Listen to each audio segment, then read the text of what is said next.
Alrighty, time for a bedtime discussion. A great video.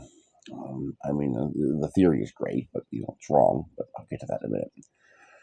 You ever watch somebody called Veritasium? Veritasium. Wonderful channel, fantastic channel. And a video he just posted a day ago, as of me posting this, was what the prisoner's dilemma reveals about life, the universe. And he talks to Professor Axelrod, who actually started this game theory, prisoner's dilemma theory.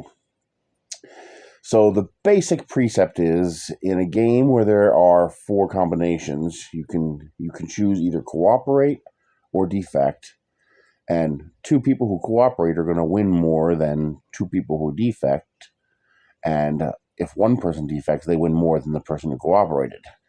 So it leads you to believe that the person who doesn't cooperate is going to win, and that's both true and false. It's false in his game theory, it's true in real life.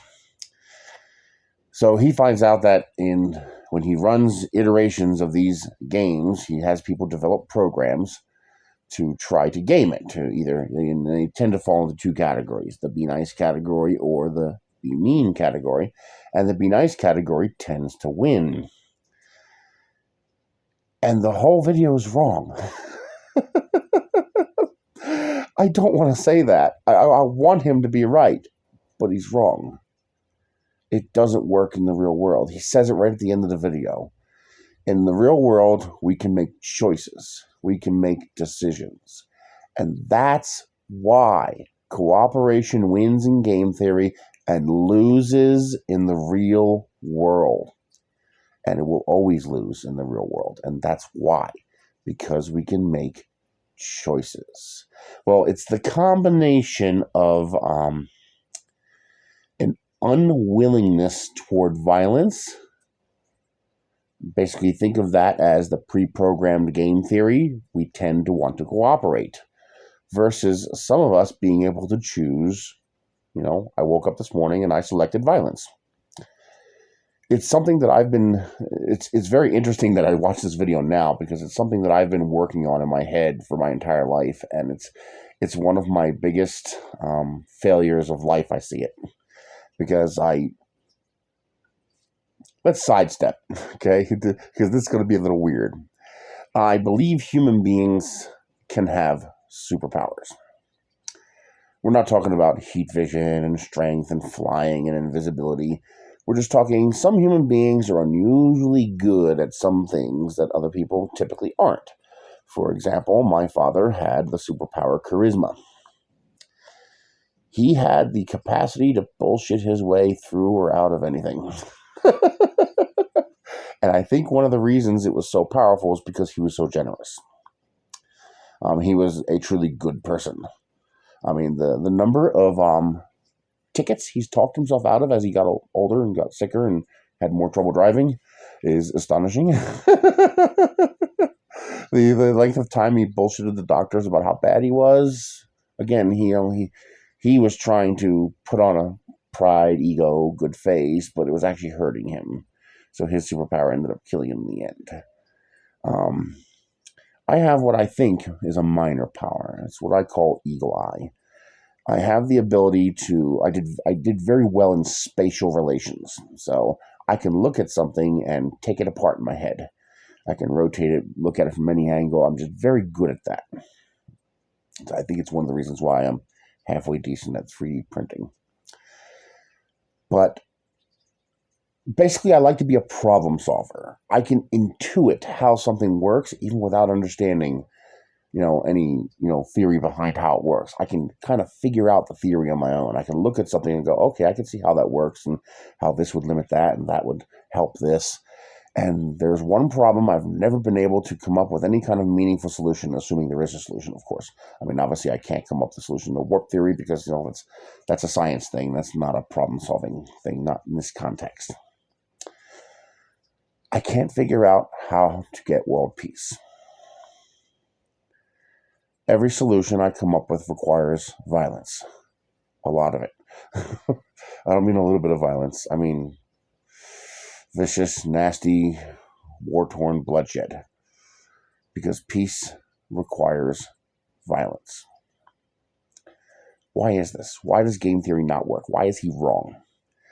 Well, in his game, all of the programs were limited to two choices: cooperate or defect. Okay, and they have to be pre-programmed. This was software. Okay, so the software was limited by its program, so its output was going to be fixed based on the input. The program couldn't later change its output unless it was already inside the program. Now, in that kind of a scenario, yes, cooperate's going to tend to win. Because if you both cooperate, the important thing, if you win by cooperation, you get 3 points. If you win by defection, you get one person gets 5 points, one person gets 0 points. And if you win by defection, meaning both defect, you each get 1 point each. That wasn't intentional. 1 point each. I guess that's kind of the FU strategy, isn't it? Always defect. It's the FU strategy. In that kind of a scenario, when you limit the playing field like that and you limit the outcome like that, then cooperation wins. But there's an important thing to understand here. In his game theory, the players can't change the rules, meaning they can't change. You can have, cooperate or defect, and you get 3, 5, 0, or 1 point for each set. And they can't alter the playing field. They have to operate within the playing field, within the laws of physics, so to speak, of the playing field. The problem is that doesn't apply to the real world. And this is very easy to understand. Think of this scenario. I pull a gun out. I put that gun to the front of your skull, and I say, you're going to vote defect every single... I'm sorry, I got that backwards. You're going to vote cooperate every single time. The first time you don't vote cooperate, I pull the trigger, and I blow the gray matter that makes you onto the wall behind you. You die. You are evicted from the game. No more plays. You're dead. The first time you vote defect, you die. I'm going to vote defect every time. And I'm going to get 5 points every time. Do you know why I'm going to win? Because the players that don't do what I say die. They don't play anymore. Beat me. You say you'll come to the game with a gun? Mm-mm. You're not allowed to have a gun. I control the game. I control the rules. I control the playing field. I set the conditions. You're limited to a fixed program. And if you choose not to limit yourself to a fixed program, I blow your brains out with my gun. And there's nothing you can do about that.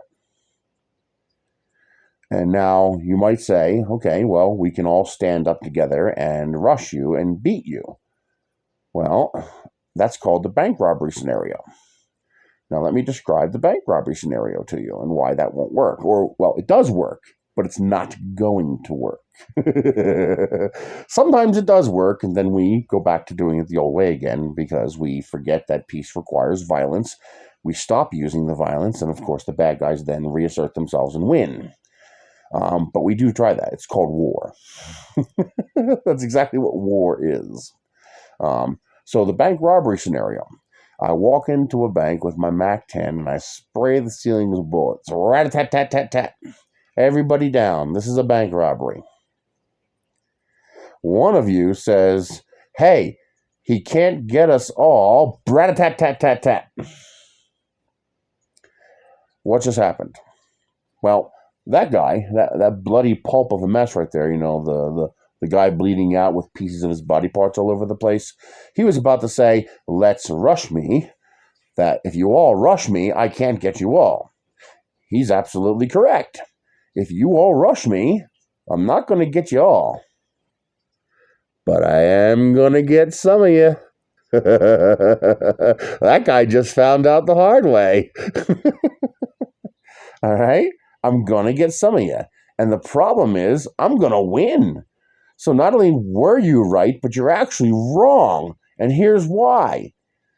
I can't get you all, but there's no way for you to know who's going to get it and who's not going to get it. There's going to be some level of RNG involved here. But basically, the people in the front are going to get it first. Okay? Because, my bullets have got to go through the people in the front to get to the people in the back. And that's why you're going to lose. Because some of you are going to realize that you can game the odds.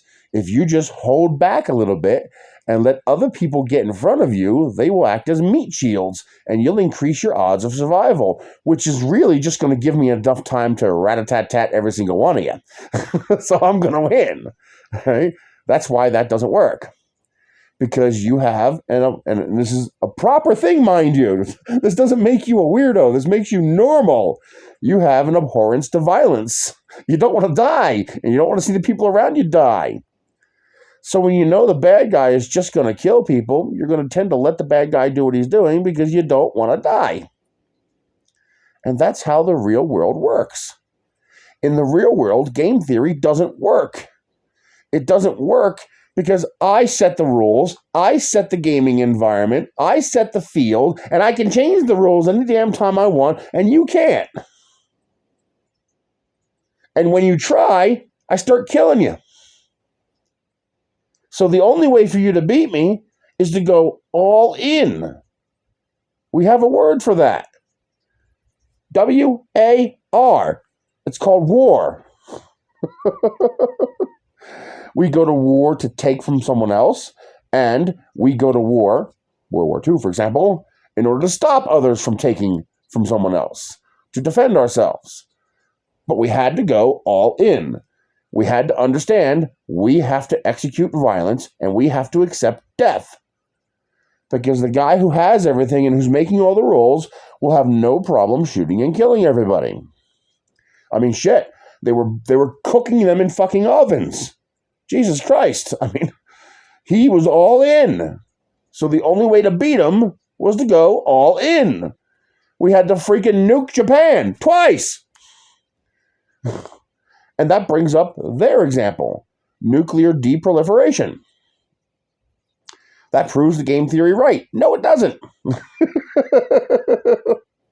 The people who are making the rules just realized that sooner or later, more and more people were going to get a hold of nukes, and it wouldn't take too many of them to blow apart the gaming table. I'm going to take my ball and I'm going to go home. I'm just going to blow apart this gaming table altogether. Now let's see you win, okay? And they realized that nuclear weapons were a threat to their ability to control the gaming field and to control the rules and to control the participants. So nuclear deproliferation became a necessity. Not an inevitable end result of game theory. I mean, the real life does not work by game theory because we have participants who can make choices, who can make decisions.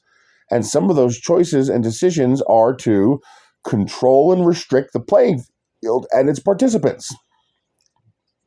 I mean, how else do you get a country where 98% of the wealth is in the hands of less than 0.1% of the population? How else do you end up with that? Someone is rigging the dice, okay? And every time someone tries to replace the dice with normal dice, they rig the dice again, and they shoot the guy who tried to fix the dice. So, I mean, it's a sick system. And it drives me nuts because I can't think of a nonviolent solution. I cannot figure out a way to solve this without outright war and bloodshed. And that's the problem. Peace requires violence. And peace requires continued violence. So when we inevitably have the war, and assuming we win, and we try to reset the system like we did when we created America, we have to remain vigilant and continue to execute the violence against those who would try to rig the game. Benjamin Franklin said it best, "We have given you a republic for so long as you can keep it." That was the peace requires violence statement. That was Benjamin Franklin telling you, you're going to have to keep fighting to keep this. Because there's a lot of wealth and a lot of power at stake. And these people don't mind killing for it. If you're not willing to kill to keep it, you're going to lose it. And that was the conclusion I came to. And it drives me crazy. Because it's so anti-logical. It's so inefficient. It's so sad. It's so disgusting. It's so... The universe should not have to work this way. We should be able to make conscious choices. The problem is, we don't get to that point until we, maybe when we reach post-need status, we might be able to make that choice peacefully.